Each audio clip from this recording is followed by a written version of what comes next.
Hello all, जय माँ लक्ष्मी, जय भोलेनाथ। दोस्तों, कैसे हैं आप सब लोग।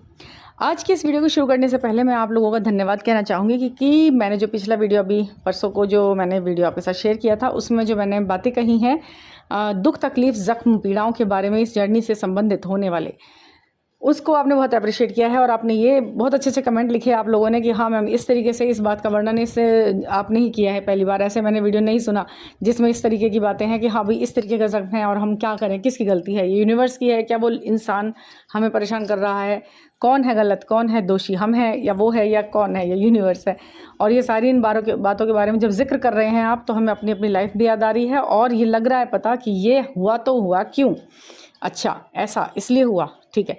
तो अब आप इसे कंफर्म भी हो गए हैं और थोड़ा सा समझ भी गए हैं कि ये मेरे नहीं सबके साथ है, यहाँ सारे ही परेशान हैं एक ही तरीके से, तो कोई नई बात नहीं है। और इस तरीके के परेशान होने के पीछे जब यूनिवर्स चल रहा है तो कोई ना कोई सॉल्यूशन भी है, बढ़िया वाला ही लेके चल रहा है हमारे लिए। यही बात है ना, यही लगा आप लोगों को, बहुत अच्छा वाला फाइन वे में एक सॉल्यूशन मिलेगा जो फाइनली मिल ही जाएगा। तो आज हम जो वीडियो लेके आई हूँ मैं, इसमें जो मैं बात करने वाली हूँ वो है यूनिवर्स का एक खूबसूरत गाइडेंस। देखिए, यूनिवर्स की एक बहुत ही बड़ी खूबी है, वो बैलेंस बना के चलते हैं। दुख तकलीफ पीड़ाओं को जब अति से बाहर कर देते हैं ना, तो उसको रिलीफ भी देना उन्हें आता है। उन्होंने जान रखा है, उन्हें पता है कि इस हाथ से यदि मुझे इनको प्रॉब्लम में डालना है तो इस हाथ से बचाना भी है, और कैसे उन्हें सेव करके निकाल लेना है, क्योंकि वॉरियर तो यही हैं हमारे, यूनिवर्स को पता है। तो इन्हें लगातार कंटिन्यू प्रॉब्लम में डालकर मैं कुछ नहीं होगा, तो उन्हें कैसे रिलीफ करना है ये भी पता है। सिखा सिखा के कैसे, देखिए आपने वो देखा ना, बहुत अच्छा उदाहरण दिया था प्रेमानंद जी ने, बहुत अच्छा लगा। और ये मैं भी देखती थी कि कांच है, कांच कितना नाजुक होता है, टूट जाता है एकदम से ही, हाथ लगते ही टूट गया।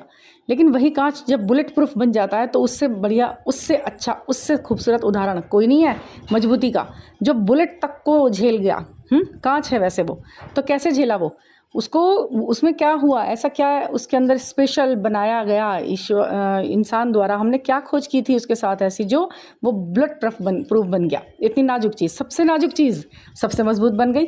कैसे, वो डीएफ की तरह से सबसे नाजुक होती है और सबसे मजबूत बन जाती है। वो कौन सा वाला फेज़, वो ये फेज़ कि गरम ठंडा करके उसको तापमान, उसका डिग्री, उसका कुछ ना कुछ इस तरीके से उस कांच में ही किया है ना उन्होंने ये सब, उसी को तो तपाया ठंडा, फिर कुछ उस तरीके से, तो भी तो वो इस तरह के रूप में आ गया। अब तो भैया तुम बुलेट भी मारोगे ना तो वो भी पार नहीं हो पाएगी, अब मैं इतनी मजबूत हो गया ना।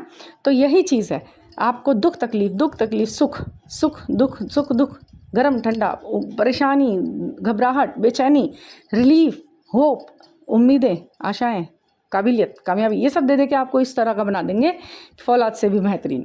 तो वही डीएफ है जो नाजुक थी, डरती थी, परेशान थी, आज वही सबसे ज़्यादा सॉलिड है, डिमांड उसी की है, सबसे वैल्यूएबल है, सबसे महंगा है वो कांच, समझ गए ना आप। तो वही वैसा ही मन बना लिया है आपका भी अब यूनिवर्स ने। और आपके लिए आज का जो संदेश है, जो मैसेज रूप है, वो किस में मिला मुझे, दो पंक्तियों के थ्रू मिला मुझे। वो जो आज आपके साथ मुझे शेयर करना है, वो पंक्तियाँ इतनी अच्छी हैं, कल मैं रीड कर रही थी तब मुझे वो पंक्तियाँ सामने आई, मुझे लगा मैं आपके साथ उसे शेयर करूं।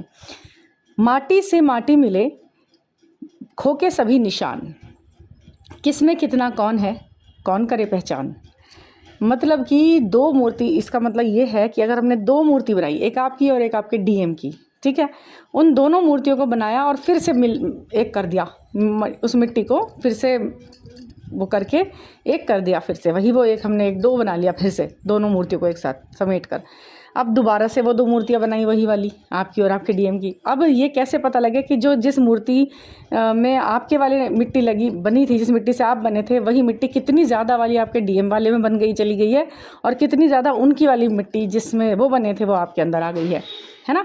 जब एक बार बन के दोबारा बिगड़ती है चीज़, दो चीज़ों को एक साथ मिलाया, फिर उसे बिछाड़ा, फिर उसे एक किया, और फिर जब दोबारा उनका बनेंगे ना, वो दोबारा से उनका उत्पत्तिकरण होगा, तो आप ये देखेंगे कि उसमें बहुत ज़्यादा पोर्शन उसका हो जाएगा और उसके अंदर बहुत ज़्यादा पोर्शन आपका आ जाएगा।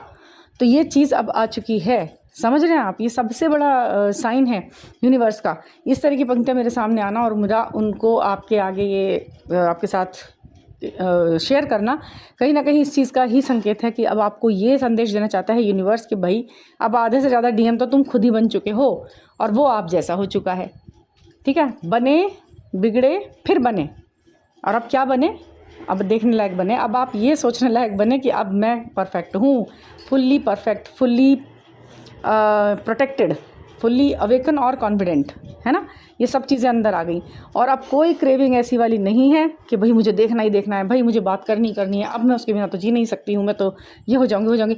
क्योंकि वो अचानक से एक फेज़ आता है आपकी ज़िंदगी के अंदर जब आपको बहुत अंदर तक झंझोड़ देता है और आपको समझा देता है कि भाई क्या वाकई में तुम्हें ज़िंदगी से यही चाहिए था, जो जिसके लिए तुम जी के ही जा रहे हो, रोए जा रहे हो, या तुम्हारे इरादे और कुछ और भी हैं, या तुम्हें कुछ आगे भी बढ़ना है, या तुम्हें कुछ और भी करना है। तुम्हारी सोल तुमसे पूछ रही है क्या इस व्यक्ति के पीछे ही ज़िंदगी गंवानी है, या फिर इसके जैसे कुछ गुण जो कि आपको इसकी तरफ अट्रैक्ट कर रहे थे वो अपने अंदर लेने हैं। अगर आपने ये ऑप्शन चुना है कि नहीं मुझे बनना है इसकी तरह, मुझे ये ही चाहिए वाली बात तो बाद में देखी जाएगी, पहले मुझे इसकी तरह ऐसा बना दो कि जितना आकर्षण इसके व्यक्ति के अंदर मुझे व्यक्तित्व में नज़र आ रहा है वो मेरे अंदर आ जाए। जब वो मेरे अंदर आ जाएगा तो मैं खुद वो बन जाऊँगी। जब मैं खुद वो हूँ तो फिर मुझे क्यों वो व्यक्ति अपने ही पास चाहिए फिजिकल फॉर्म में। इस तरीके की आपके अंदर ये मेंटलिटी जागृत कर दी गई है यूनिवर्स द्वारा। मैं ये नहीं कह रही हूँ कि कर दी जाएगी, नहीं, वो हो चुका है, वो हो चुका है आप सबके साथ और वो आप महसूस कर रहे हैं कहीं ना कहीं। क्या वाकई में मन को अपने टटोल के देखिए कि क्या वाकई में जैसा आज आप सोच रहे हैं वैसा ही आप 6 महीने पहले सोच रहे थे।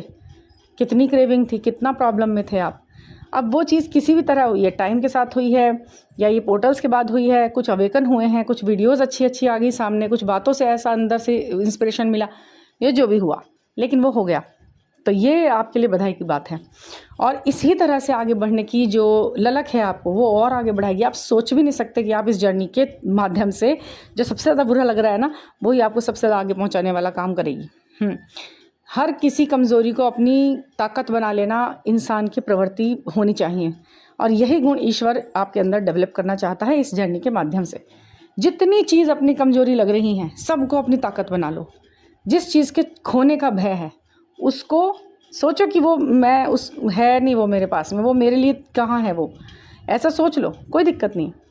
अब अपने आप को खड़ा कर लो कि मुझे कैसे सर्वाइव करना है ऐसी स्थिति में। अगर ऐसी स्थिति सबसे बुरी से बुरी कंडीशन को अपने साथ समझ के कि भाई वो व्यक्ति ऐसा है, वो मैं ऐसी हूँ, ये है वो है, फिर कैसे खड़े होना है, तब आप खड़े हो जाओगे और काम भी कर लोगे। जबकि स्थिति इतनी बुरी तो नहीं होगी। सोचा ही तो है आपने वर्स्ट से वर्स्ट कंडीशन, इतना वर्स्ट होना थोड़ी ना है ना। यही बात है।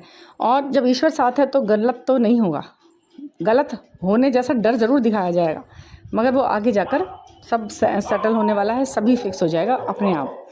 तो ये जो मैंने 2 लाइन आपके आगे बोली हैं ये मुझे यूनिवर्स का संदेश आया है कि जिस अब आपके अंदर बहुत ज़्यादा मात्रा में संतुलन, इसे कहते हैं एक फाइन वे में बैलेंस, इसे कहते हैं बैलेंस, इसे कहते हैं चक्रास का भी बैलेंस होना। जब आपको अपने अंदर वो वाले सारे गुण बहुत ज़्यादा नज़र आने लगे हैं और गुण क्या, आपको ये लगने लगा कि जैसे वो मेरे बिना आराम से रह पा रहा था ना, अब मैं भी बड़ा रिलैक्स रहती हूँ। बीच बीच में कहीं ना कहीं फेमिनिन जो एनर्जी है वो थोड़ा सा ऊपर उठती है, लेकिन वो बीच बीच में, कंटिन्यू नहीं। जैसे पहले कंटिन्यू रो रहे थे, कंटिन्यू परेशान थे, ये सब चीज़ हो रही थी, है ना। तो जब ये ऐसा कुछ है तो ये बहुत अच्छे आपके लिए साइन है। और कल की जो कार्ड रीडिंग मैंने की है, आज के लिए की थी, कल शाम मैंने कार्ड रीडिंग की थी, उसमें आया है 4 ऑफ वॉन्ड्स का कार्ड, जो कि आपके लिए बताता है कि फॉर्मेट बहुत ही खूबसूरत तैयार है और उस फॉर्मेट पे अब आपको काम करना है। काम मिल रहा है, आपको मिलेगा उस फॉर्मेट पे काम करने का टाइम और मौका मिलेगा। आप उसे जल्दी से ग्रैब भी करेंगे और आप उसे काम को करेंगे। ये सितंबर का मंथ जो है ना, इतना सब कुछ आपके लिए लेके आ रहा है ना कि जो फ्लिप हुआ है ना, जो भी चीज़ें थी वो फ्लिप हो गई हैं।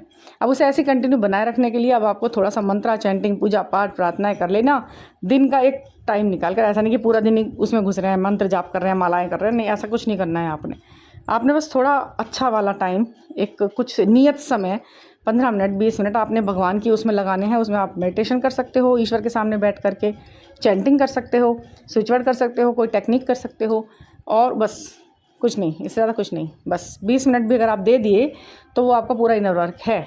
मैंने बहुत बार बताया है, इनर वर्क के लिए पूरा दिन गंवाने की, पूरा दिन घुसाने की ज़रूरत नहीं है। किसी और काम के रह जाओ।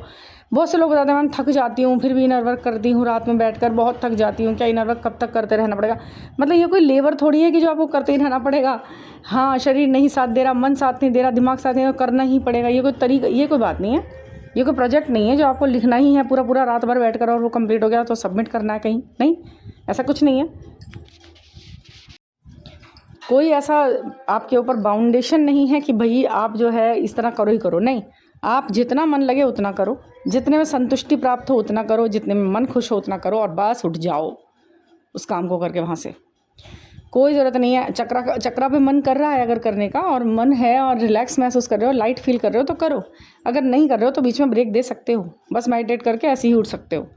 और ज़रूरी नहीं, हाँ एक सवाल था कि मैम बीज मंत्रा बोलने से ना सिर दर्द करता है। हाँ हो जाता है, ये होता है स्टार्टिंग में जब बीज मंत्रा आप चक्रा बैलेंसिंग के बीज मंत्रा बोलते हैं तो वो सिर दर्द करता है। और ऐसा नहीं है कि वो बीमारी बना देगा, वो थोड़ा सा जब आप उस पर जोर डालते हैं ना तो हल्का सा स्लाइटली कहीं ना कहीं ऐसा होता है कि हल्का सा दर्द, लेकिन वो लगातार बना नहीं रहता है, उसकी वजह से ऐसा कोई प्रॉब्लम नहीं आती है। कोई कहता है बहुत ही तेज़ हो रहा है सिर में दर्द और ये हो रहा है वो, तो वो नहीं होता, वो किसी और वजह से हुआ है। अगर आप मंत्रा कर रहे हैं, बीज मंत्रा कर रहे हैं और हल्का सा नन्ना सा वो स्लाइटली सा ऐसा कुछ लगा है तो वो आप हट सकते हो और अगले दिन फिर कंटिन्यू कर दो। वो थोड़ा सा आपको ये मसल मेमोरी के तरह से काम करता है, हो जाता है ये सब सेटल थोड़ी देर में।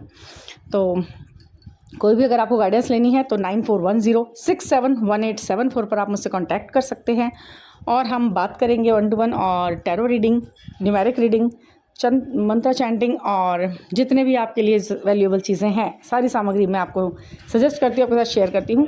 आपकी एक परफेक्ट रीडिंग के बाद मैं आपको बता सकती हूँ कि क्या आपकी जर्नी वाकई में सही दिशा पे जा रही है, सही इंसान के साथ आप जुड़े हुए हैं या किसी कार्मिक को आपने पकड़ रखा है। तो ठीक है, thank you for listening and please subscribe the channel. Thank you.